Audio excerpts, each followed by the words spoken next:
Hello, let's talk about art of ancient Aegean. We're going to quickly talk about these three different periods so you can get a little bit of an introduction to the Bronze Age in the Aegean islands, the Cycladic island civilization, and then the Minoans. I also found some reenactment, recreation of some ancient Aegean music if you want to check that out. This is one of the frescoes from your reading, one of the ones that I really like that show just the playfulness of the composition, the repetition of the flowers, the way the two birds are interacting, and then just the hues and color saturation. It's one of my favorite paintings. So we'll move on to just a quick reminder and kind of map of what's going on in this particular time period. We've already studied some of the information about the Mesopotamians, so they were doing what they were doing. Not too far from them, the Egyptians, we've also talked about. You can start to see all the different areas now throughout Europe, the Middle East, and parts of Asia that are civilized. So that means some sort of community that would have had their own farming and sustainability happening. You can see obviously where we are with this particular week studying these islands with the Minoans and the other cultures that were living right there, which would have also, been the beginnings of what turns into Greece and Rome.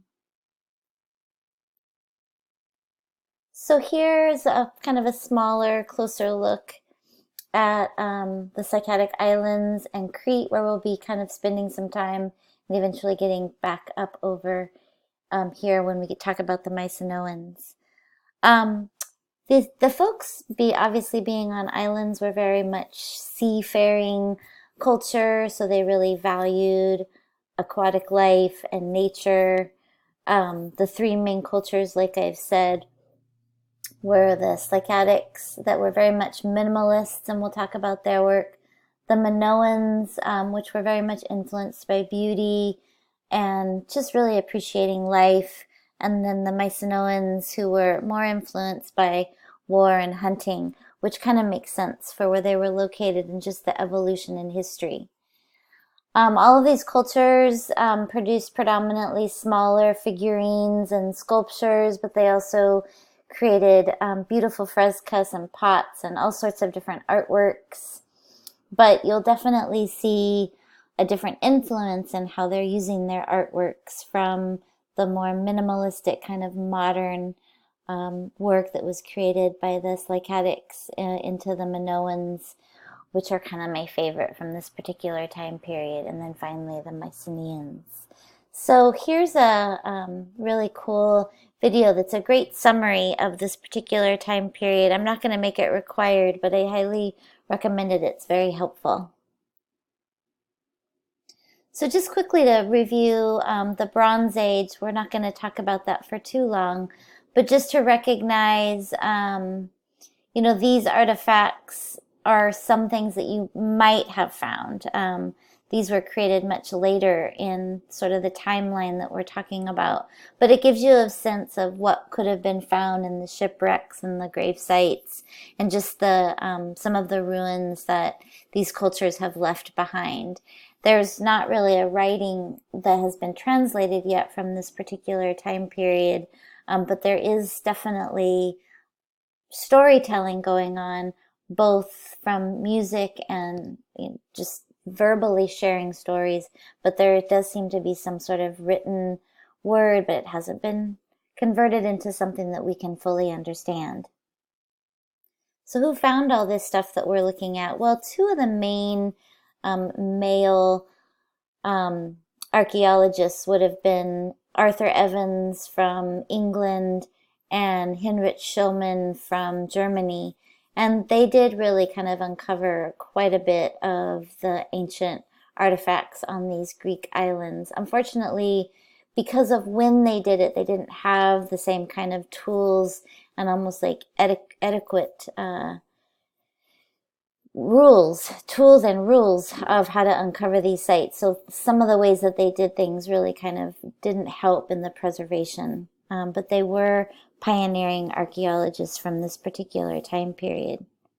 I also wanted to point out that one of the first American female archaeologists, Harriet Boyd Hawes, really interesting woman. There's a bunch of links if you want to learn a little bit more about her. Um, she's someone you could write your midterm paper on if you chose to, but she also had access and started excavating some of the sites specifically on Crete to look at the Minoan civilizations and settlements. And so she did that for about 3 seasons until about, let's just say 1904. But she had hundreds of people working with her, and they carefully excavated quite a few findings that help us to understand some of this civilization's beliefs, concerns, and what they were focusing on is important to them. Also, from over 100 years ago, they're still continuing from where she was digging and trying to put these ancient pieces together so we can understand these civilizations. All right, so let's just kind of focus on some of the artwork from the Cycladic Islands. This is one of the wall paintings, which was actually found in a private residence. And it's a really beautiful painting. Again, the style is a lot more gestural and less formal and structured than what we saw with the artistic conventions from the Egyptians. This is clearly much, much more playful, and it's partially due to the technique and the way that they're painting the frescoes on the walls. But here you can start to get a little information into some of the symbolism. So supposedly that the younger girls would keep their heads shaved with just a ponytail to signify childhood, and then as their hair, as they started to mature into adolescence, their hair would start to grow. They would let it grow back out.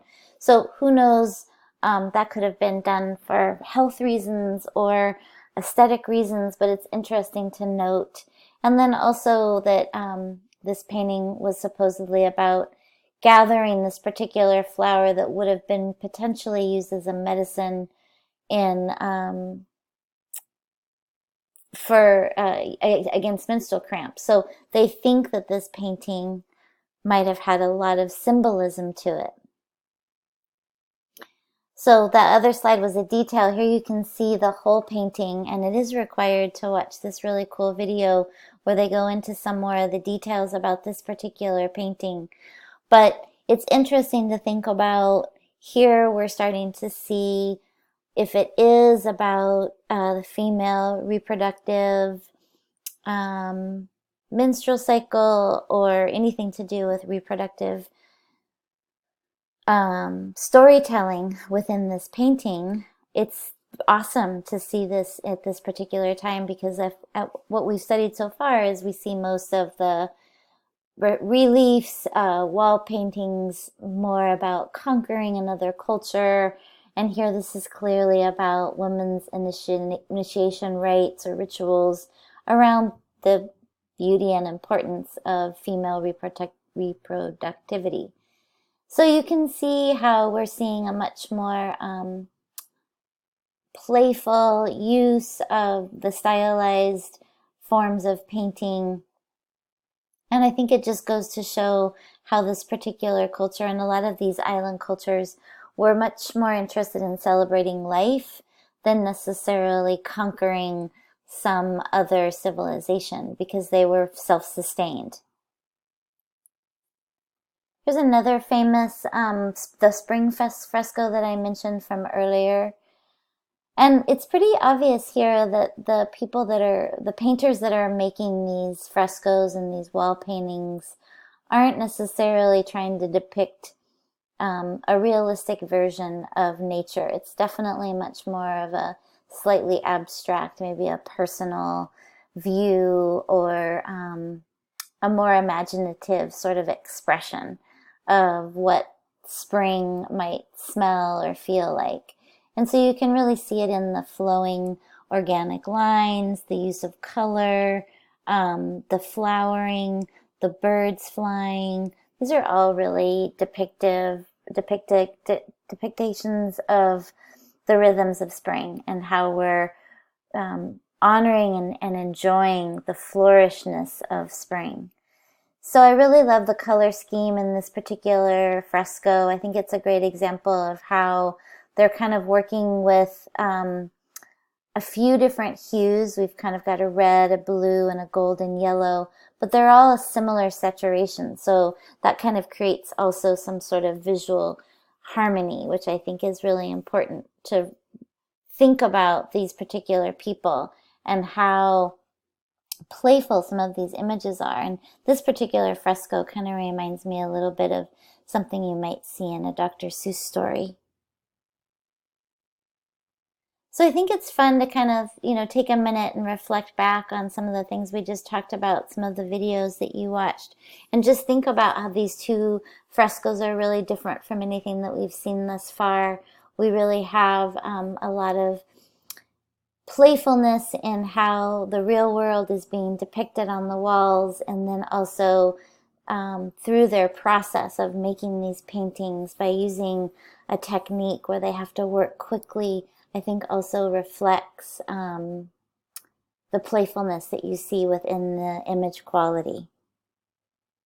All right, so moving on to the sculpture from the Cycladic Islands. So they're mostly known for these figurines that are representative of the female form, and they were supposedly painted.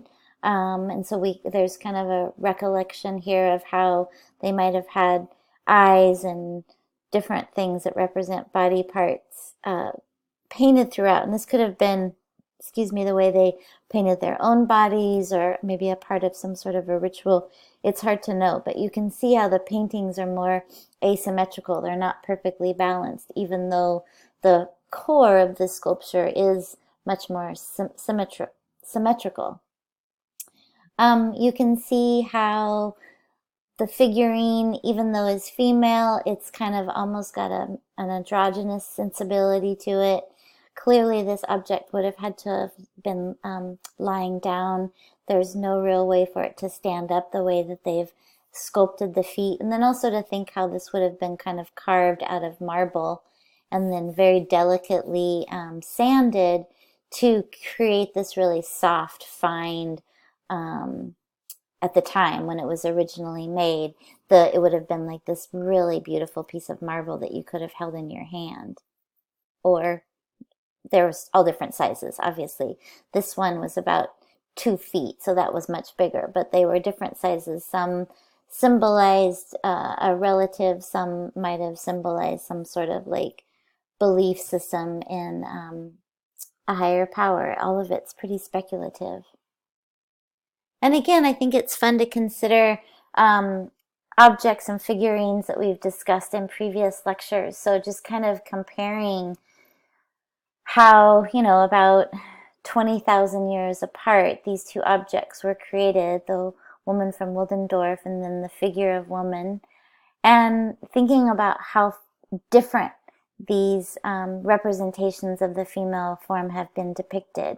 Obviously, what they're made out of has an impact on how these objects are made, and the tools that are being used from 24,000 BCE compared to 2400 BCE, very different as well. But it's interesting to sort of just glance and think about how these two objects that are supposed to signify something similar from this massive span of time have these different sensibilities to them, one being more thin and angular, the other being more round. But there are also similarities with the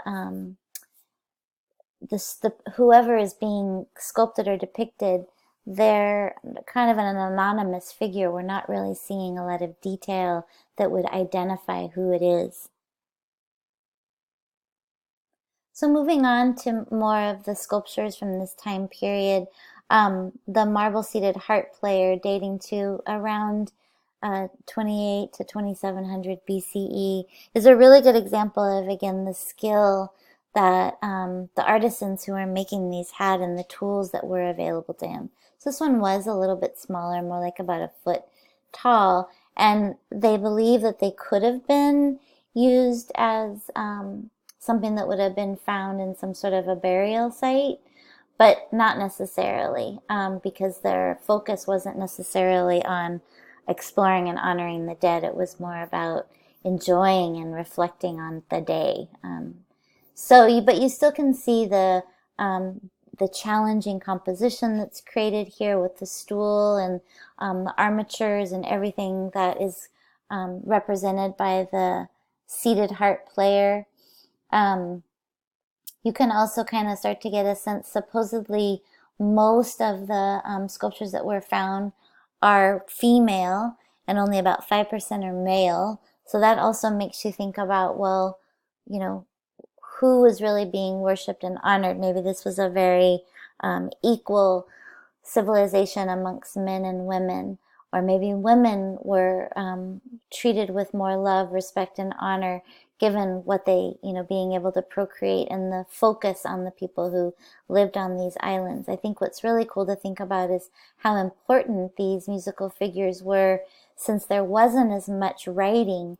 That's probably one way that the stories were potentially passed down through the folklore and the mythology, by having singing and the musicians playing.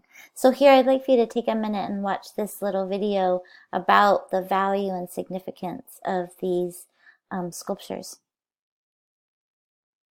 And then I just wanted to take a second. I think it's really interesting how some of these ancient artifacts influence modern art. And so I'm just going to make one simple comparison and connection. And again, this could be something that you might want to think about for your midterm project, is picking an artwork from the past. Here I have the figure of woman. This is something that would have been very readily found, potentially, these figurines of women's heads, and comparing it to a Picasso painting. And you can really start to see some of the similarities and how much the island folks really influenced Picasso's work. And here you can see it again as well in one of his more famous paintings that was from his period when he was exploring Cubism, and how you can see the similarity of the artifacts that were found, 3,000 years ago or so, before he was making this work. But because he was an artist and he's interested in culture and cultures and how people have represented themselves and others from their time, he did this research, acquired some masks, and then contributed those visual influences into his paintings. And here's another one. We've been talking a little bit about the figure of the woman. And then this famous seated bather by Picasso. And so here is a really cool video that actually talks about the value of the art piece, and also how much these ancient artifacts had a big impact on different artists, and still do to this day. So moving on to the Minoan civilization, we're going to focus on talking a little bit about the old palace and the new palace. Crete, where the island where the Minoan civilization was found, was very economically self-sufficient. They were producing a lot of their own food and had plenty of cattle to sustain themselves, and then of course fish. You can kind of see here how much trading might have been going on via these island folks, who could easily get down to Egypt to sell their goods to the pharaohs, who could easily get up into Greece. And they're not sure exactly how far they would have gone to trade their goods for other goods, and or sell their goods was probably also something that was happening. And so during the Old Palace period, from about 1900 to about 1700 BCE, there wasn't necessarily a king or a royal family. There might have just been groups of nobles, upper educated folks who potentially would have overseen how the major cities of Crete, which you can kind of see here, um, would have interacted with each other, because they just didn't really have the need for conquering. I think they came from a very different mindset, which is interesting to think about. But supposedly, the old palace was destroyed by some sort of a natural, they think like a volcano or earthquake. And so unfortunately, a lot of the old palace was destroyed. This would have been one of the famous Cameron's ware jug from the old palace, and they had again not only figured out their own way of painting and having specific styles and treatments, they also had created a very thin vessel, which would have been incredibly useful at the time because we all know how heavy ceramics can be. So if you're filling these vessels with wine or water or grain, whatever it is, having the vessel be lighter when there's nothing in it can be very helpful for transporting what's in the vessel and also just storage and being able to use the vessel, the jug.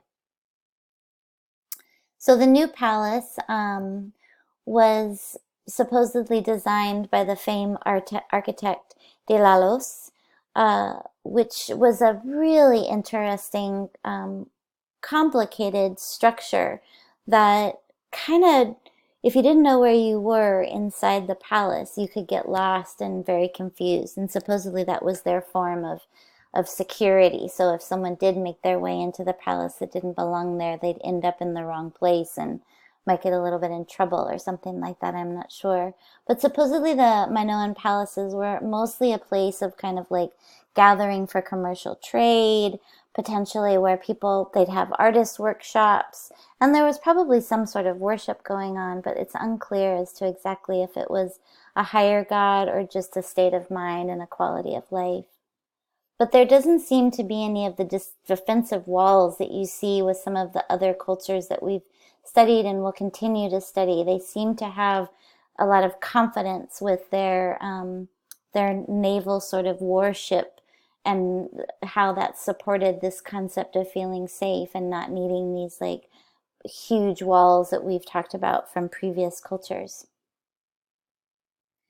The other thing that's pretty interesting about this particular civilization is that they had very sophisticated sewer systems, and there were supposedly flushable toilets. So through my research, I just kind of found some images that sort of indicate, I'm not sure exactly how they did all of this type of plumbing, but there was a lot of advancements within how they sustain themselves in these palaces and in probably their villages and the other smaller communities that supported the palaces. Supposedly, Kronos, the most famous palace that was also from the New Palace period, was about the size of 2 football fields. So an incredibly large structure that it's interesting to think how it supported, potential toilets and running water and all the different things that we take for granted today, but that these people would have figured out how to have these light wells and staircases and movie theaters and all the different very modern architectural, how we sustain ourselves in our homes. So here's some images that I found that could have been from this time period representing these technologies. So in around 1900 CE, so a little over 100 and some years ago, is when Sir Arthur Evans excavated the complex at Kronos. And so here's sort of what they think would have been represented in these 2 football fields. And you can kind of start to see, I made a list here of all the different advantages, the shrines they had, just the precious metals that they used, the stones, the ceramics, the colors, the paintings, all the different things that would have been seen in this particular complex, and how sophisticated and lavish their lifestyle must have been. And so, like I was saying before, the functionality of the staircases were incredibly important. It showed their skill in their ability to their mathematical skills. The architects who were designing these spaces to be able to create these open courtyards. The columns might have had some sort of symbolism because they weren't necessarily required to hold the weight, so it could have just reinforced the ideas and visually communicated strength and structure. It's hard to say what they might have symbolized, but the way they were placed and how they were adorned might have symbolized something more than just simply holding the roof up, so to speak. So here you get a sense of how colorfully painted these palaces would have been, and just again, like all the open air and staircases that would have been a part of the way that people navigated these massive spaces. Here's some kind of artist depictions of what the Minoan palace life might have been like. You can start to see how beautifully a lot of the paintings have these geometric borders, but the depictions on the walls could have been abstract. They could have told narratives of everyday life. They might have had fish. A lot of the women wore these type of traditional dress with their breast exposed, so clearly nudity wasn't an issue at all, and sexuality was praised. You could see them playing games and also working on different crafts that they would then sell or trade with other cultures and also use amongst themselves. Here you can see what sort of the excavation looks like today. And the new palace was also finally destroyed around 1325 BCE. But the way it was destroyed in a similar case, like they're not really sure exactly what happened, if it was the Mycenaeans taking over, or if it was a natural volcano or something like that. The way that everything was covered and preserved from the fire indicates and gives us hope of being able to have better clarity as more research is done about this civilization. But you can see how detailed and the floors and roads and walkways would have been, that they weren't just dirt, that they were very refined spaces. Some of the Minoan paintings, the bull leaping at Kronos is one of the famous, and the bull leaping ritual was also something that was kind of shows the playfulness, but yet the connection to the symbology of the bull. And you can watch this for a minute. It's a pretty funny reenactment. It's like a little digital reenactment of how the men might have kind of danced in these very playful ways with the bulls, and the women would have been seen as sort of like partners in this playful exchange, but also show the power and the might, and how much these individuals would have had to practice to be able to be skilled enough to sort of ride and play. Well, I don't know if I call it play, but interact with the bull. And again, you can see these beautiful patterns that would border most of the frescoes and paintings that you would see. And then, while the Egyptian painters of this time painted their walls in the dry fresco technique, the Minoans used a more wet method technique, which is one of the reasons why people think that there's a lot more fluidity. They had to work quickly. They had to kind of be more improvisational. They had to improvise and have more spontaneity, which of course then kind of gave their artwork a much more accessible and playful end visual result, right? So it's interesting to just think about how we approach understanding these cultures simply by noting the different ways and techniques that they use for their paintings, sculptures, and architecture. So finally, just in kind of a quick review, the Minoan artists greatly influenced the art that was created in all the different Mediterranean islands.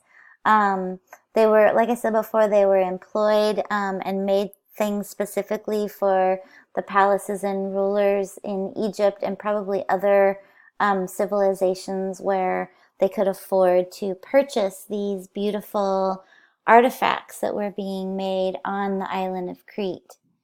And also how the Minoans would have had a heavy influence on the Mycenaean civilization, which then had a huge influence on Greece, which then had a huge influence on Rome. So that's it for today. I really appreciate your time as we're learning about a couple of the first few civilizations within the ancient Aegean.